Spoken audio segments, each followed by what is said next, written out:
sangat mudah orang menggunakan identitas agama untuk tujuan kepentingan mereka. Mulai 1 Syuro ini semuanya akan semakin jelas. Jadi kalau di antara kita ada yang sedang lupa atau sedang terlena dengan aktivitas yang tidak baik atau kurang baik, hentikan. Karena perubahan pasti akan membawa banyak korban.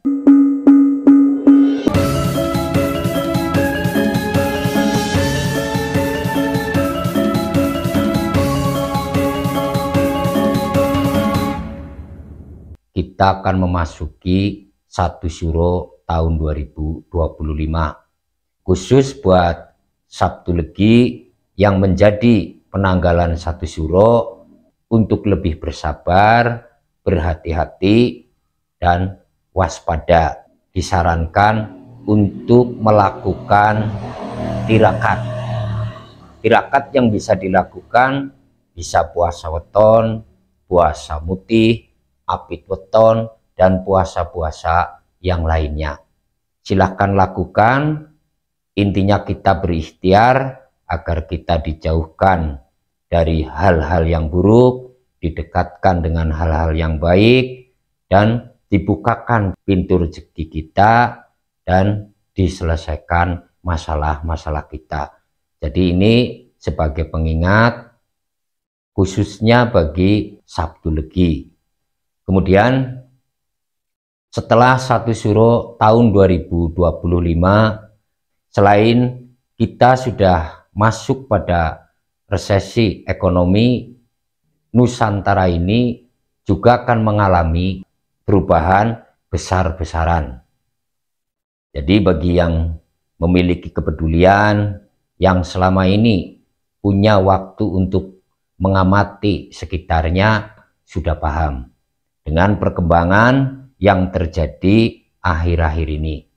Sebenarnya perubahan ini sudah dimulai pada tahun 2019, yaitu dengan adanya COVID, kemudian dengan peristiwa-peristiwa di tahun berikutnya, sampai kepada tahun ini.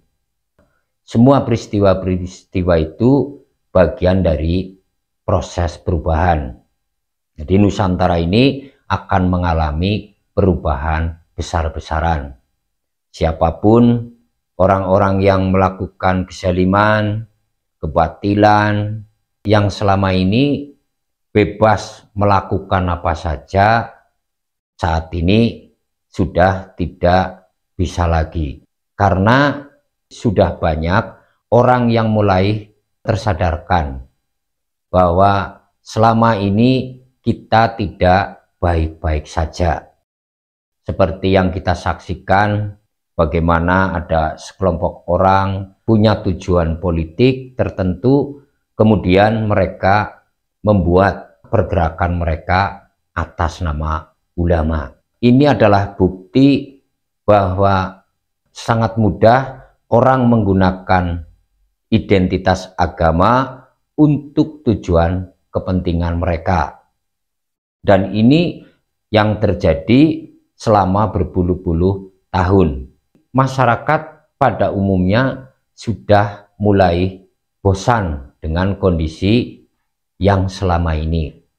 Sehingga seiring dengan bukti yang sudah mulai bermunculan, bagaimana orang-orang yang selama ini kita tokohkan, kita puja dan kita puji, hari ini keburukan-keburukan mereka terungkap.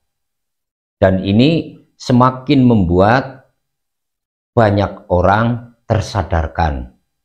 Karena memang ini sudah kehendak yang maha kuasa.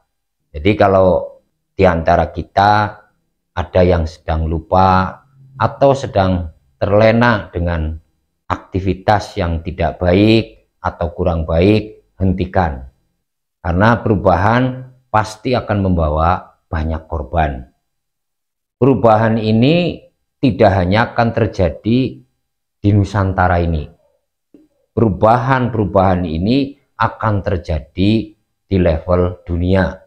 Kita sama-sama tahu bahwa negeri Israel kita kenal sebagai bangsa yang menguasai sebagian besar bangsa Palestina, dan tidak ada satupun negara yang mampu menghentikan. Dan ironisnya, bangsa-bangsa yang mayoritas berpenduduk muslim, mereka terpecah belah, sibuk dengan konflik di dalam negerinya, perang saudara, persaingan politik, dan lain sebagainya.